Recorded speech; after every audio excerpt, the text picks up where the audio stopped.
Assalamualaikum students, I am Rimsha Said, your on-screen chemistry instructor from tutoria.pk. Students, let's start the exercise of chapter number 12, that is electrochemistry. So let's get started. Exercise में students सबसे पहले हम MCQ से start लेते हैं. MCQ number 1 says the electrode through which the electron enter the electrolytic solution is anode, cathode, salt bridge और electrolyte. So students, it's cathode. कि आपके पास जो electrons हैं वो electrolyte के अंदर से cathode के अंदर जाते हैं और cathode पे क्या होता है, आपके पास metal deposit होता है. देन स्टूडेंट्स आपके पास ऑक्सीडेशन नंबर ऑफ सल्फर है इन सोडियम बाइसल्फाइड. तो स्टूडेंट्स आपके पास ये आता है B, दैट इज +2. आप कैलकुलेट कर सकते हैं इसको, ये +2 हो गया स्टूडेंट्स आपके पास. देन आपके पास ये 2 के लिए, तो आप इसको जब अलजेब्रिक इक्वेशन की फॉर्म में लिख रहे होंगे तो आप इसको 2x की फॉर्म में लिखेंगे. एंड देन स्टूडेंट्स आपके पास प्लस इंटू -6 आ जाता है. जब आप इसको इक्वेशन के इस साइड पे लेके जाएंगे तो आपके पास x की जो वैल्यू आएगी वो आएगी +2. देन स्टूडेंट्स आगे चलते हैं. Number 3 says in the electrolysis of molten zinc chloride the cathode reaction is. Cathode reaction आपको पता चल गया. What quantity of electricity is used up for the production of half mole of zinc. तो students यहाँ पे आप देख सकते हैं कि आपके पास 2 मोल्स ऑफ इलेक्ट्रॉन्स यानी कि 2 moles of 2 farad of electric current, यानी कि 2 फैरेड आपके पास जनरेट कर रहा है 1 मोल ऑफ जिंक.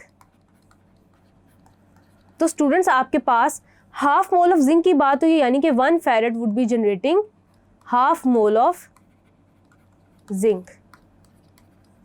तो आपके पास B आ गया. How many moles of chromium will be produced by 1.5 Faraday's of electricity by the following reaction. Students आपके पास क्रोमियम की रिडक्शन के लिए आपके पास इक्वेशन गिवन है. देन स्टूडेंट्स याद रखिएगा कि आपके पास क्रोमियम पहले 3 मोल्स ऑफ इलेक्ट्रॉन या 3 फैराड ऑफ इलेक्ट्रिसिटी अब्जॉर्ब करके 1 मोल जनरेट कर रहा है.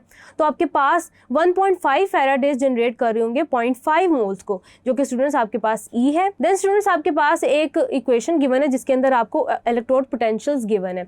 तो उसमें पूछा गया कि आपके पास टिन ऑक्सीडाइज कर सकता है लेड को, then lead can oxidise tin, then both can oxidise each other, both can reduce each other. तो जैसे स्टूडेंट्स हम वैल्यूज देखते हैं तो हम ये कह सकते हैं कि आपके पास जो लेड है वो ऑक्सीडाइज करेगा टिन को, that is B. A fuel cell operates at higher temperature. तो ये तो स्टूडेंट्स आपको ऑलरेडी पता है. देन स्टूडेंट्स आपके पास MCQ 7 says the oxidation number of chlorine in perchloric acid is. So students it's +7. इसको आप कैलकुलेट कर सकते हैं. Then students in which of the following compounds contains the oxidation number of nitrogen is +5. Then students it's for nitrogen pentoxide. Then students आगे चलते हैं. The passage of current through an electrolyte is due to the movement of ions. Then students आपके पास oxidation number of an element in free state हमेशा 0 होता है. 11 says which of these is not true of an electrolyte. It can conduct electricity in molten state. It can conduct electricity in the form of aqueous solution. It can conduct electricity in the solid form. It can be acid, solid or base or salt. So students, it can conduct electricity in the solid form. Then students, corrosion is an electrochemical process which requires oxygen, water, acidic vapors and basic vapors.